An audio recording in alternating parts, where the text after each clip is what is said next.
right, welcome back. Yes, indeed, Lalua Conde, former presidential aide, as well as Omar Benda, who is an engineer, and also former national coordinator, National Social Investment Program, the NSIP, also former secretary to the Adamawa State government. They both join us here in the studios. Good morning, gentlemen. Thank you for coming on today. Good morning. Result delivery unit, that sticks out, you know, in that particular retreat that they're holding. But let me even ask you, what kind of impact did this kind of retreat ever have? Well, to the extent that it creates a forum where the president can do two things. One, and make his agenda very clear to the ministers and how serious he is about delivering. Important. And secondly, it shows the nation that that the president and his team have a way to kind of organize some kind of measurement and evaluation. I think for those two reasons, it's very important to gather around and to think through these things.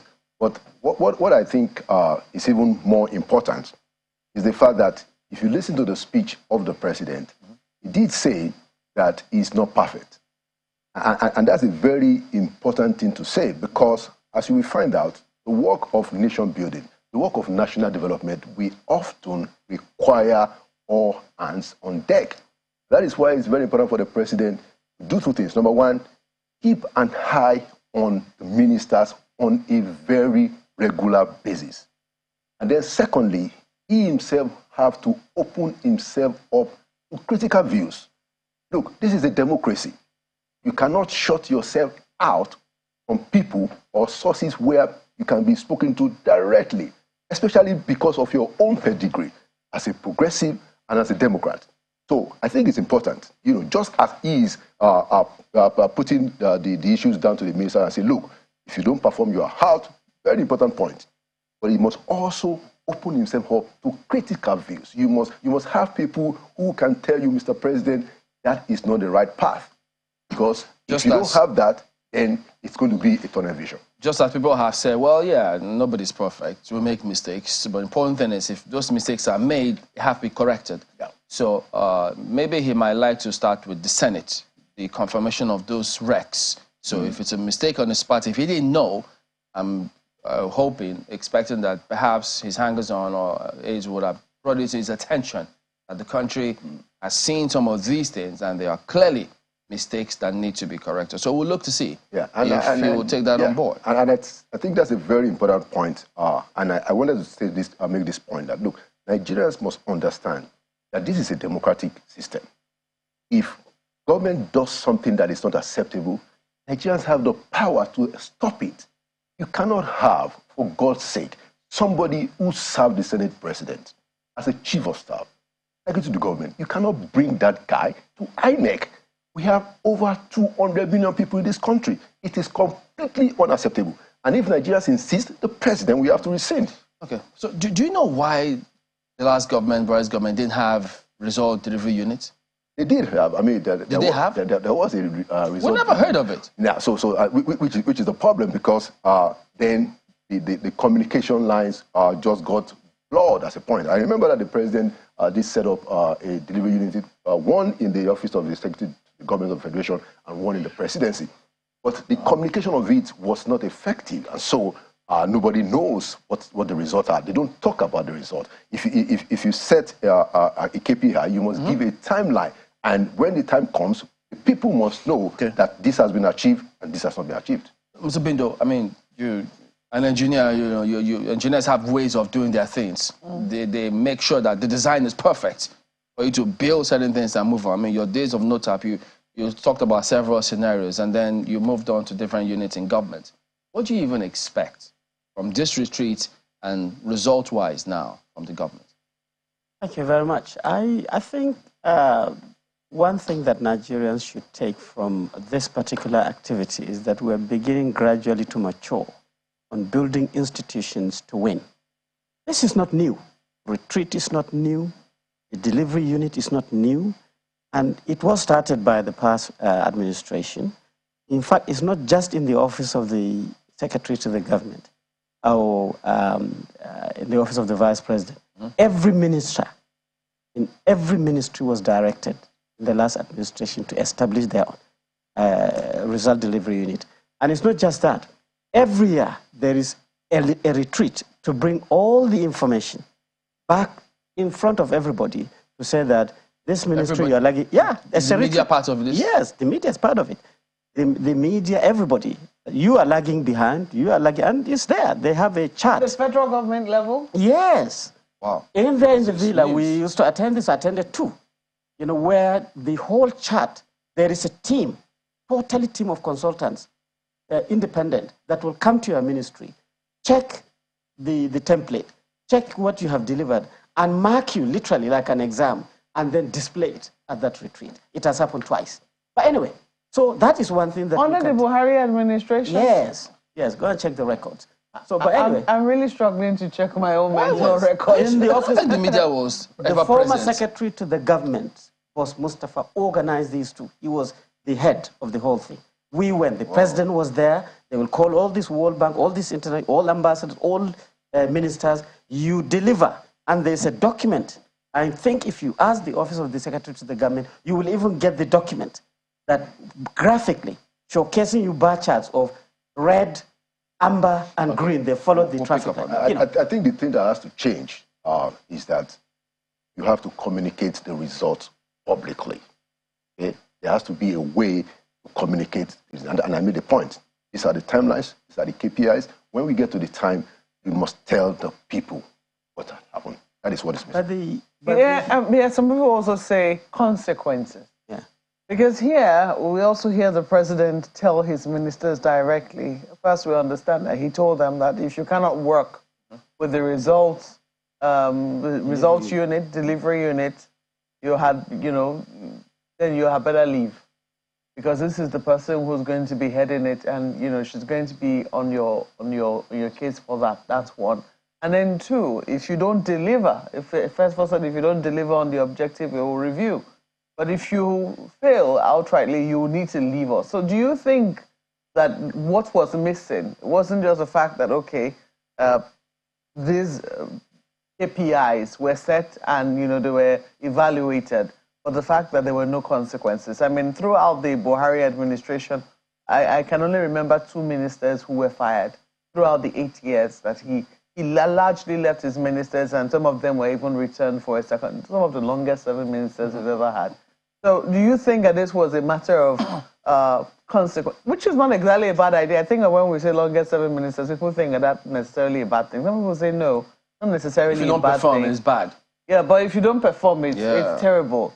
It's terrible. So do you think that what really, really happened was that there were no consequences for those who were not delivering? I think this is, again, Nigerians should take, what Nigerians should take away from this is that in governance, you cannot get everything right from the first shot. This thing started. We saw what happened during the Buhari administration. The uniqueness of this retreat, people don't sort of remember and recall. From Buhari's first and second tenures, the retreats after the appointment of ministers was immediate. You are appointed minister, and from the appointment, they just go on retreat. They call the permanent secretaries. These ministers had the privilege for 4 months or 3-4 months to move into their offices, interact with their permanent secretaries, handing over notes, read them before the retreat. So this has edged the procedure to allow you to come here prepared, knowing the mandate of your ministry. Second, the president introduced another thing that people did not note. It used to be Wednesdays, Federal Executive Council. Now it's Mondays. And do you know the implication of having it on Monday? What? Ministers don't have clean weekends anymore. You have to be reading memos during your Saturdays and Sundays. Before, your relaxed weekend, you come back on Monday, there are memos. You can read it Monday, Tuesday, and then Wednesday you go for Federal Executive Council. Now you cannot take the luxury of traveling to your hometown, doing politicking, and you have to take your memos because the president normally will say, Maupe, what is your comment on this memo? There's no drama about it.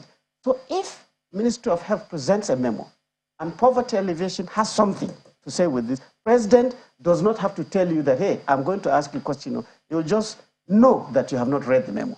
So this is another innovation. The third, is that ministers traditionally, these are politicians, most of them. There are very few technocrats. There are some that overlap. But relationship with their permanent secretaries, who are the bureaucrats, who are the professional people heading the bureaucracy, the accounting officers. Many of the politicians are not used to this because the permanent secretary is the due process person. You have to budget for things. You have to work within the envelopes. You have to write your procurement documentation before you do contracting. A politician who is new to this system finds this as a waste of time. It is blocking his progress. He wants to run now. I have money, I want to spend it now. So by staying for 2-3 months, some of the ministers have had this flavor of relationship with this bureaucrat. This retreat becomes more meaningful. So in my opinion, firing people, the president has said, when President Buhari was there, it was not very clear like this, that if you don't perform, we realize that you can be panel beaten. To perform better, we will give you that opportunity. How much time should it be given?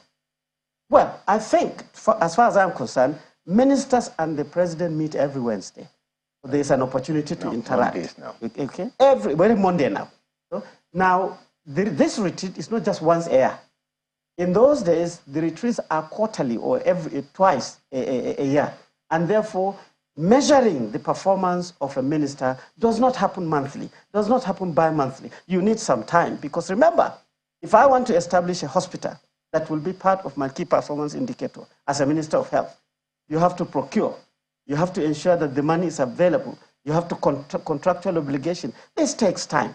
And you have to get independent people to come and look at it. It's not you that will now say, I have done very well or I have not done very well. So all these processes take time. But for me, it will be really nice to see the president owning up to these statements that he made. If you don't perform, we panel beat you to give you a second chance. If you really, really don't perform, we show you the way out.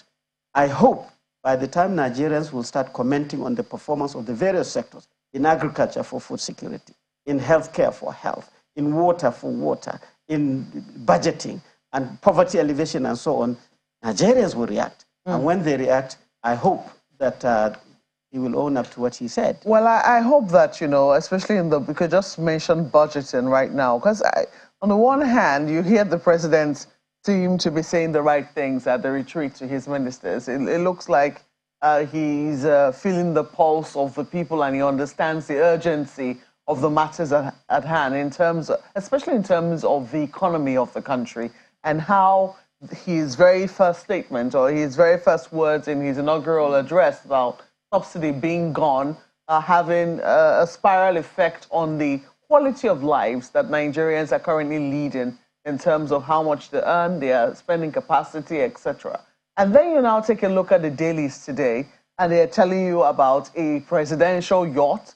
They're telling you about 7 billion naira for renovation, all in the same breath that we're using to talk about taking new loans, some of them worth $7.9 billion. Let me just be confirming that, yeah. $7.9 billion. So you're wondering, on the one hand, is there a disjoint? Is this, because I imagine that there's a whole department of government responsible for the budgeting for, you know, the entire country, and then, you know, and there's also the department that also takes care of the presidency. Is there a disjoint between what the president is saying, what he intends to do, and what perhaps his ministers and his departments of agencies understand to be the priority or should be the priority of this government? So in my view, it's a communication problem, really, and I'll explain why. Now, the budget that we're speaking about is the supplementary budget, and these issues of the yacht and stuff like that are something that I understand have been in the process from the Navy. It's something, it's part of what is part of the Navy fleet. You know, I did a little bit of research on that myself when I saw it, and I'm not sure that the president himself is going to be is aware of some of the details. So some of these things are communication problems. So for instance, you know, when that information goes out, somebody should have explained that, well, we're not just purchasing this yacht, you know, for luxury. This is something that is part of what our naval fleet does. Now, but to the point of the loans, I think that it is not an entirely bad thing to go get a loan, especially when you're dealing with a clear fiscal crisis. You know, now I believe, and I think the president himself, through the Aide tax reform, just understand that we can still raise a lot of revenue in this country. You know, I mean, if you look at the ratio, we can do way better. But in the interim, you know, for a government that wants to do stuff, you can take the loans as long as those loans are not being spent on the recurrent, on the, you know, paying salaries and so. If it is going to be used for purposes of development, and many of them are actually concessionary rates. So it's not an entirely bad thing, but the point is that, this is the most important point, government cannot be asking the people to tighten their belt, okay?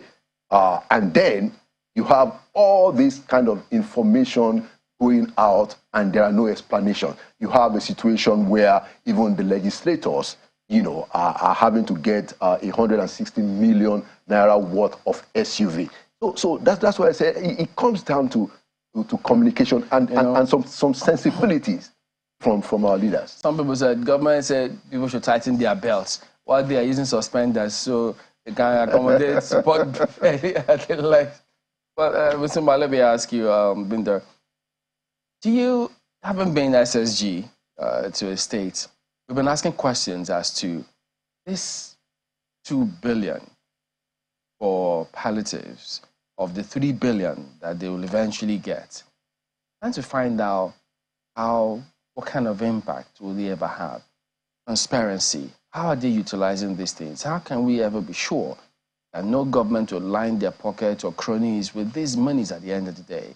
So from what you've seen so far, have you seen any transparency to instill confidence in the populace saying they will utilize this money judiciously as it has been given? Well, I think your question is related to the palliative policies being implemented as a result of the oil subsidy removal. Some say 5 billion and then 2 billion has been released to the governors. Actually, in real sense, checking the poverty level in our country and seeing the impact of the removal of the oil subsidy, actually 5 billion is nothing. If you do the arithmetic, it's not much at all. But it's better than nothing. And many governors have gone ahead to acquire food items and other bits and pieces as an immediate measure. You just literally brand the government as a caring government. You now are transporting your vegetables from 50 naira, now it's 150 naira. Please calm down and take a bag of rice and then feel like the government cares, but some better things are going to come. So some governors have tried very well. We've seen the governor of Katsina working his heart out. We've seen the governor of Borno State. You know, there are many governors that are not visible in the media on what they're doing with the 205 billion. That's a minus. Well, I think so. I think people don't know what you're doing. You're working in the dark. Yes, people should see what you're doing. People should know what you're doing. And more so, you see, politics affects everything. You can see the partisanness about how we do things. You're just talking about somebody has been appointed as an aide to it. This is politics, you know. The same thing goes to the palliative. This local government voted for us. So we need to concentrate palliative to this so that they can. Whoa. So it can do that. It's not like flat out. So, but certainly connecting to the public through the media, through data and so on and so forth, can cushion or reduce these anomalies. Ayo. I'll ask you, Mr. Konde, while Engineer Binri was talking the other time, he mentioned, he cited an example of a ministry and a department or agency of that ministry.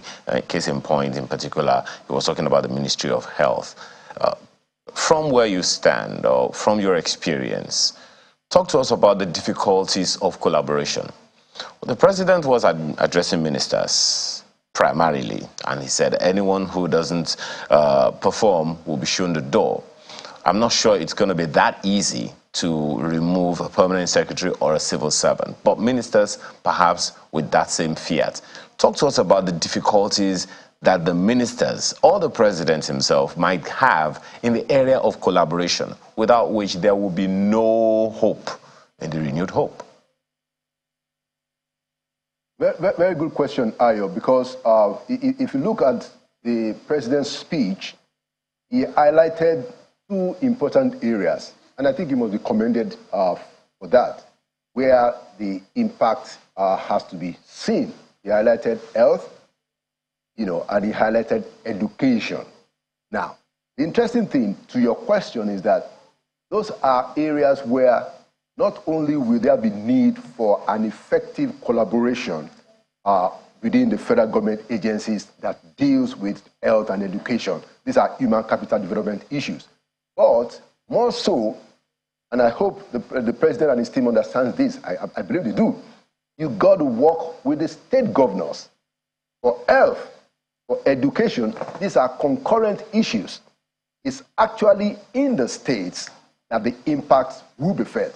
So it's such a big deal for the team, for the federal government and the president and his ministers to understand that these are issues. The president highlighted education and health. These are issues that the federal government alone cannot deliver. There is no way federal government alone can deliver on education. There is no way federal government alone can deliver on health.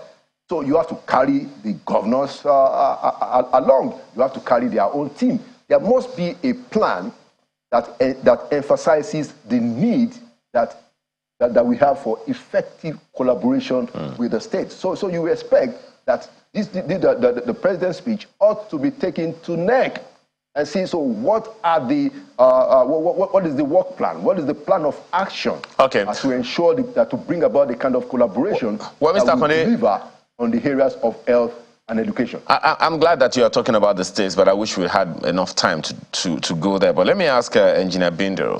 I mean, you have worked with the Department of Government before. You have been secretary to a state government. I'm looking for the difficulties, the landmines, so to speak, that the ministers or anyone in office might fall into if the collaboration, does not happen. I mean, what are the things, what are the hindrances or inhibitions that they have to cross so that this collaboration can happen and then there can be delivery of service and governance? Thank you very much. A very, very important question. I wished part of the presidential directive should have been that the delivery unit will also measure the level of collaboration, particularly between ministries and ministers. There is not one single point of the 8-point agenda that can be handled by one ministry. It's impossible. You put food security, they need science and technology to get the varieties and be to farmers.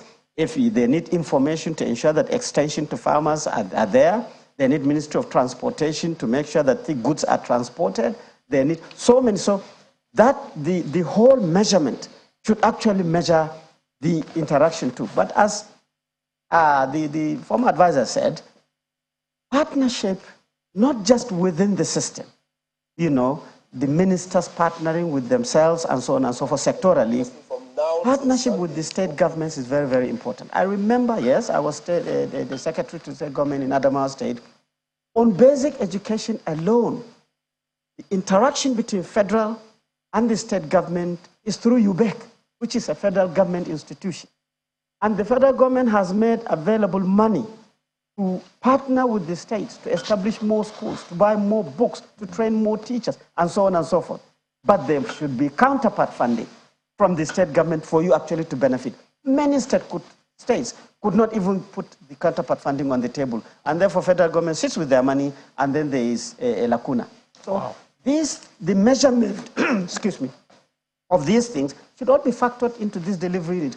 Which state is not able to contribute? Why are they not contributing? Because still people who voted for the president, children of parents that voted for this government, children of parents that are functional within government, are also, must also be beneficiaries. If the state government doesn't have money because they've had so much loans, and then the deduction at source, when they have their allocation, is draining their resources, the government has to come up with some kind of arrangement to ensure that the federal government, the Ministry of Education, can now showcase their own delivery. Otherwise, I can tell you if this partnership is not also factored into the delivery system, some of the ministers will be totally disappointed. Minister of Health is linked to the primary health care unit.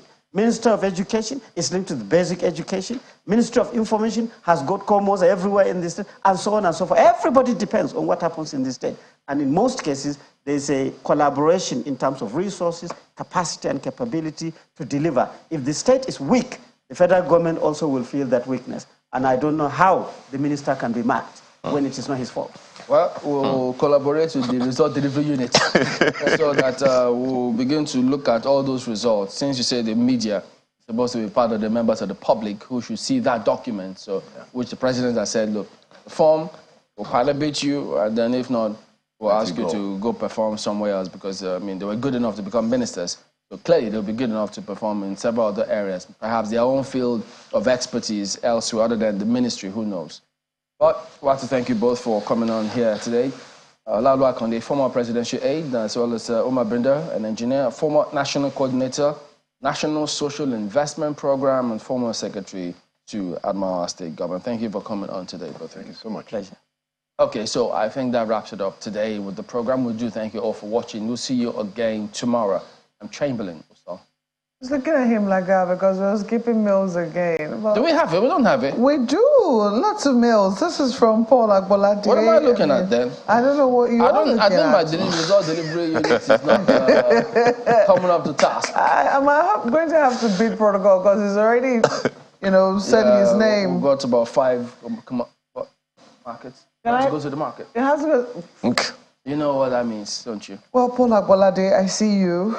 Abiro Kenneth, we see you, and Dixon Eka, well, we'll be taking them tomorrow. I will hold his feet to the fire, I promise. I won't hold the gavel. Thank you for watching today. I'm Mal Kwelgo used to. And do have a productive day and make Nigeria yours. I'm Aide Makinde. Have a good one.